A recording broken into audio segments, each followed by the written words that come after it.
Hello everyone, কেমন আছো তোমরা সবাই?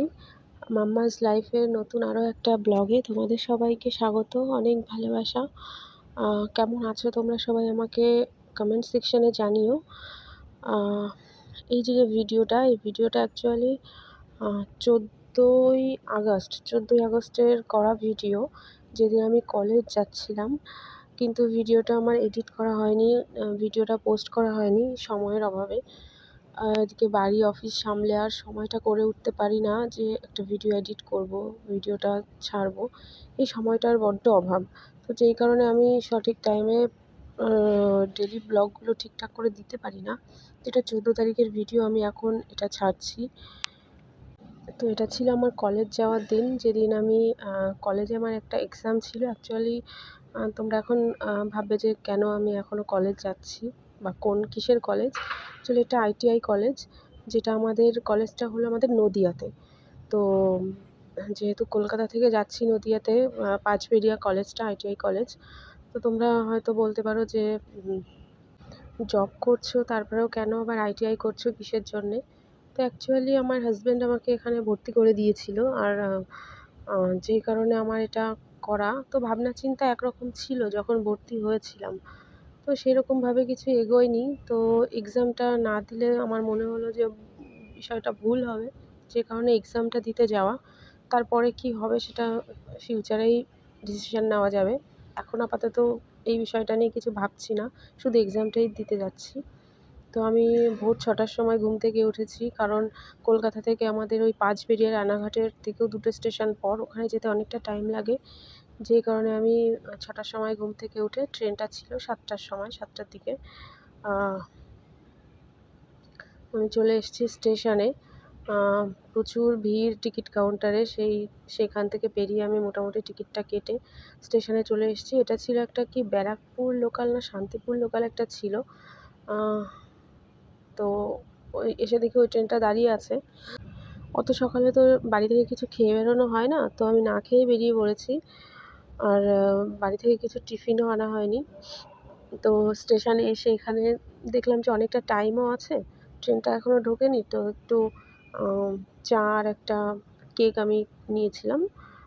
তো মাটির ভাঁড়ে চা খেতে বেশ ভালোই লাগে, তো আমি একটা চা আর একটা বিস্কিট বলছি, সরি, একটা কেক কিনে নিয়ে আমি ওটা খাচ্ছিলাম আর অপেক্ষা করছিলাম আমার ট্রেনটা কখন আসবে। বেশ সকালবেলায় ঘুম থেকে উঠে আসা, তো মানে কেমন একটা লাগছিল। আর হ্যাঁ, তোমরা আরেকটা জিনিস বলতে পারো যে আমি কলেজ যাচ্ছি আইটিআই কলেজে এক্সাম দিতে, তো ড্রেস কেন পরিনি? সবাই অ্যাকচুয়ালি আইটিআই তো একটা ড্রেস থাকে, প্রতিটা কলেজেই ড্রেস থাকে, তো আমি ড্রেস কেন পরিনি? আসলে ব্যাপারটা হলো আমার প্রথম থেকেই কলেজে খুব একটা আমি যাইনি। তো যেই কারণে আমার হ্যাঁ, একটা ড্রেস ছিল যেটা আমার বোন পরে। তো আমার ড্রেস বানানো হয়নি। আর যেটা ছিল আমার ড্রেস আইটিআইয়ের, ওইটা আমার বোন পরে। আর ওইটা আমার ছোটো হয়ে গেছে, যেই কারণে ওই ড্রেসটা আমি আর পরতে পারি না। আর প্রথম থেকেই কলেজে খুব একটা যাওয়া হয়নি, ওর জন্য পরে আমি আর ড্রেস বানাইনি। আর যেহেতু আমার যখন বাচ্চাটা হয় তখনই আমার তার আগেই আইটিআইয়ে ভর্তি হওয়া, বাট বাচ্চাটা হওয়ার জন্যে আমি কলেজে খুব একটা যেতে পারতাম না। তো এই বিষয়ে আমাকে কলেজ থেকে একটু ছাড় দেওয়া হয়েছে, যেহেতু আমার ছোটো একটা বাচ্চা আছে। ওই জন্য আমি ড্রেস পরিনি। অবশ্যই ড্রেস দরকার, ড্রেস ছাড়া ওরা অ্যালাউ করে না। কিন্তু আমার যেহেতু তখন আমার ছোটো বাচ্চা হয়েছিল, যেই কারণে কলেজে যাওয়া হয়নি, তো ওই জন্য আমাকে একটু অ্যালাউ করেছে ওরা। তো দেখো আমার ট্রেন চলে এসছে, ট্রেনে আমি বসে আছি। এখন ট্রেনটা মোটামুটি ফাঁকাই থাকে, যখন বিধাননগর থেকে যে কোনো ট্রেনই ধরি না কেন, লেডিসে উঠলে মোটামুটি আমি প্রতিবারই জায়গা পেয়ে যাই। আর ট্রেনে উঠলে একটা স্বভাব, যেটা আমার, কি বলবো তোমাদের, এই জুয়েলার্সের দোকান যদি আসে, এই দোকানগুলো যেখানে কানের পাওয়া যায়, মালা পাওয়া যায়, দেখো এত সুন্দর সুন্দর জিনিস আমার দেখেই কিনতে ইচ্ছা করে। তো এই কানেরটা আমি নিয়েছিলাম, যেটা অনলাইনে আমি দেখেছিলাম অনেকটা দাম বেশি। অনেক দিন দিয়েই এই কানেরটা আমার পছন্দ। তো আজকে আমি এটা ট্রেনে দেখলাম, দেখার পর 100 টাকা দিয়ে কানেরটা নিলাম। তো ওখান থেকে আমি নেমে গেছি পাঁচবেড়িয়াতে। আসলে ওই ট্রেনে উঠলে প্রচুর ওই কানের দোকানগুলো ওঠে, আর ওগুলো উঠলে আমি পরি আর না পরি, কানেরগুলো আমি কিনবই কিনবো, একটা দুটো তিনটে যতগুলোই হোক আমি কিনি। বাড়িতে এরকম কিনতে কিনতে আমার পুরো বাক্স ভরে গেছে একটা, মানে কিন্তু কানেরগুলো পরা হয় না। তো আমি দেখো স্টেশনে নেমে গেছি পাঁচবেড়িয়াতে, এখন এপার থেকে টপকে ওপারে যেতে হবে। এই যে আমার বোন দাঁড়িয়েছিল আমার জন্য এই পারে, এটা হলো আমার বোন। ও এখানে পড়ে, আমি আর ও দুজনেই একই কলেজে পড়ি। আমার হাজব্যান্ড আমাকে আর ওকে একই সঙ্গে ভর্তি করে দিয়েছিল। তো ও আমার জন্য অপেক্ষা করেছিল। ওর ট্রেড আলাদা, আমার ট্রেড আলাদা, দুজনের আলাদা ট্রেড, বাট একই কলেজ, একসঙ্গে যখন যাই একই সঙ্গে যাই। ও বগুড়া থেকে এসছে। আমাদের বাড়ি অ্যাকচুয়ালি বগুড়াতে। এখান থেকে আরও অনেকগুলো 4-5টা স্টেশন পরে গিয়ে তারপর আমাদের বাড়ি।